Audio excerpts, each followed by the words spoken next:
Hello everybody, and welcome back to my YouTube channel. In today's video, I'm going to show you guys how I got to round 100 and above on the map Revelations on Call of Duty Black Ops 3 Zombies. So without further ado, let's get right into the video. Right, to start off my COD BO3 Zombies game, I need to focus on Gobblegums. And the Gobblegums that I used in my game were Immolation Liquidation, Alchemical Antithesis, In Plain Sight, Cashback, and Soda Fountain. You could also use Perkaholic to give you all the perks on the map, or On the House or Raindrops, which can give you perks and fire sales. But I chose these Gobblegums specifically. Also, before you start your game, if you want to reenact my preparation and strategy for round 100, then make sure you have the debris on the left side of spawn closed the whole game. Else, it will ruin the strategy. It will ruin the strategy because the zombies will spawn from the two windows and the spawn room, and so will overrun you. Right, so how I started off my game was to spin the Gobblegum machine to get Immolation Liquidation. And once I got Immolation Liquidation, I would use Immolation Liquidation to get fire sale power-ups, which I would then spend 10 points on the mystery box every time until I got some of the guns and some of the equipment that I needed to get to round 100. Now, all the equipment and guns that you'll need to get to round 100 are the Apothicon Servant, the Thunder Gun, the Ragnarok DG4s, and the Little Arnies.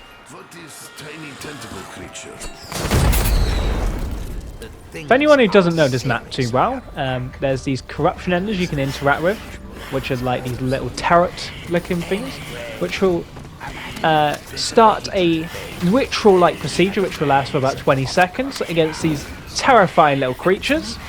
Once you complete this procedure, once you complete this ritual, you will gain access to this rift, which will take you to a central hub area, and you'll also gain access to any perks on that side of the map, which is going to be very important for getting all the perks on the map.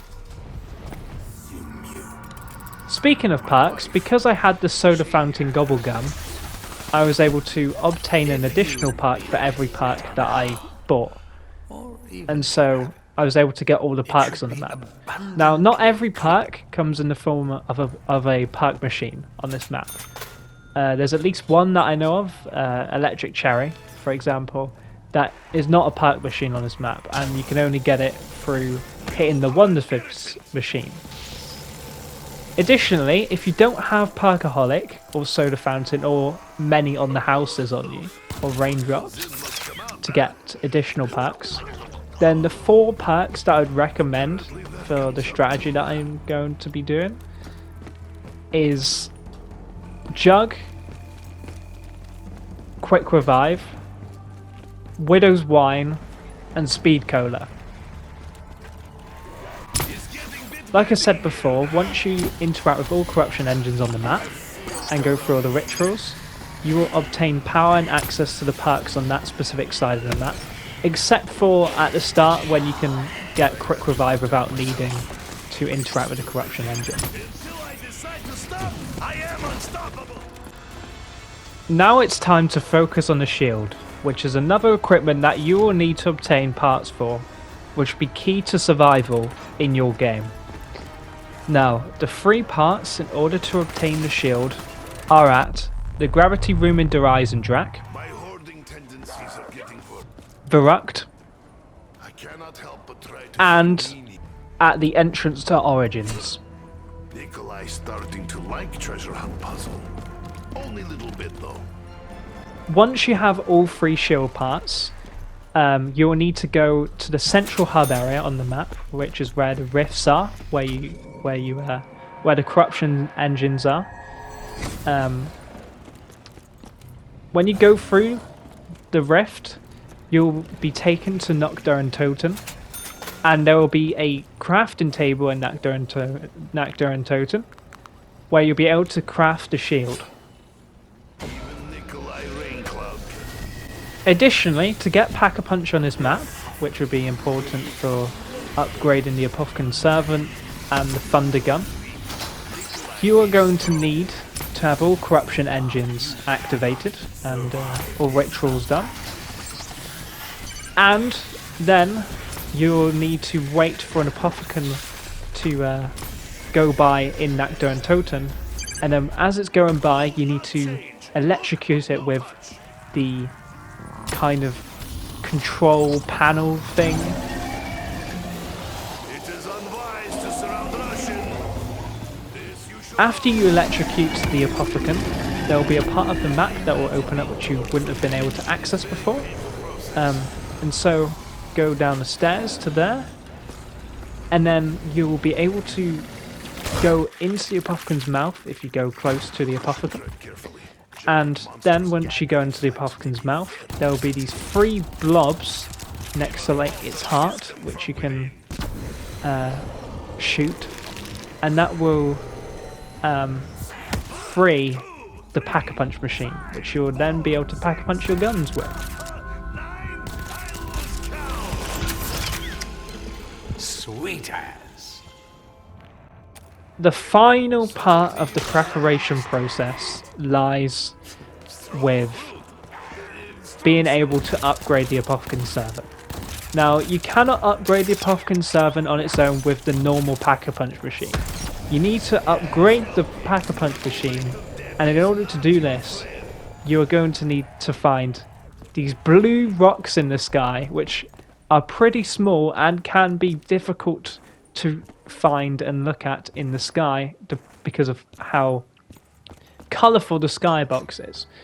And so I'm going to show you exactly where I found these blue rocks, and when you do find these blue rocks, you need to shoot those blue rocks with the Apothicon Servant.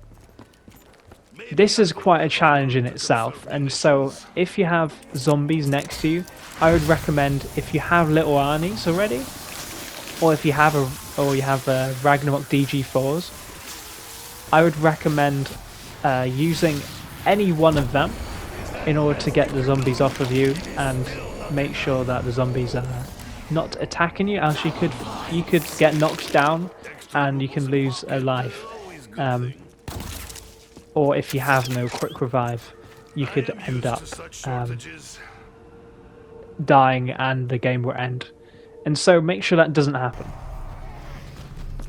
What you're all about to see here is me finding each of the blue rocks on the map and then shooting them with the Apothicon Servant, which they'll get absorbed into the black hole.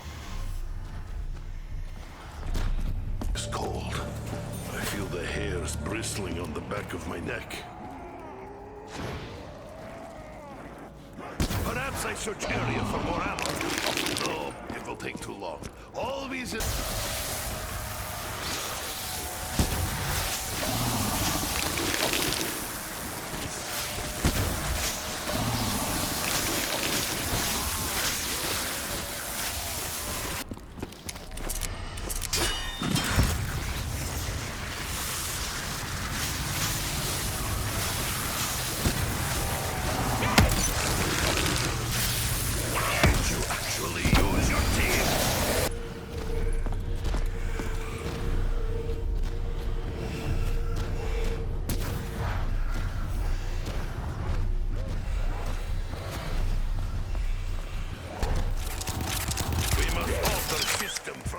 Once you have got all of the blue rocks on the map and they have been all absorbed into the black hole, you will be able to upgrade your Apothicon Servant, which will be very, very important, especially later on in the rounds, for making sure that you have enough ammo to make it through the rounds. Traveled far. This machine has been Right, now I'm all set up and I'm ready to start the strategy to get to high rounds.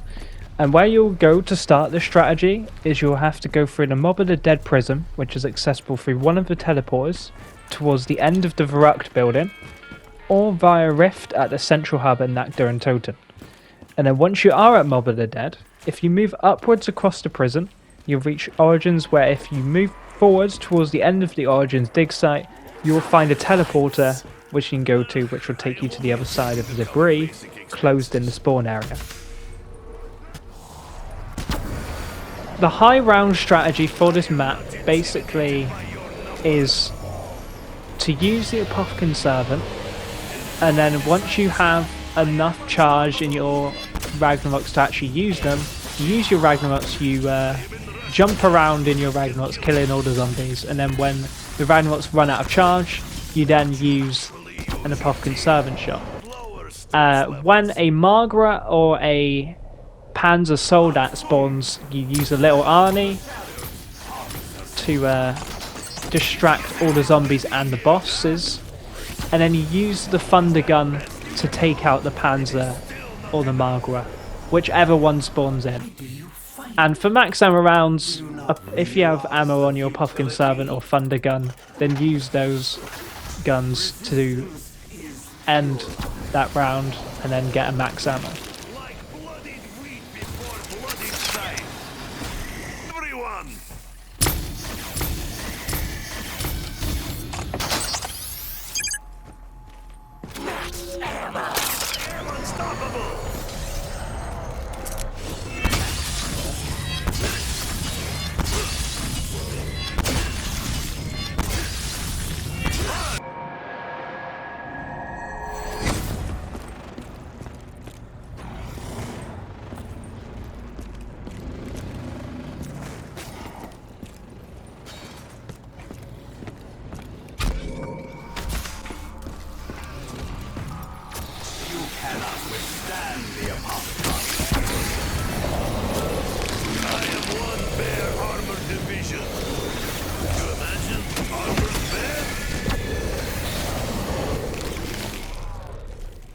Thank you for watching this guide to the COD Zombies map Revelations. Now, I was going to make this video with all the high round gameplay that I have, but I've decided to split the gameplay and this video into two different videos, with this one being the guide and the next video being the high round gameplay. Anyway, if you enjoyed this video, then be sure to like, subscribe and hit the notification bell to stay up to date with my YouTube channel, and I will see you guys next time. Goodbye.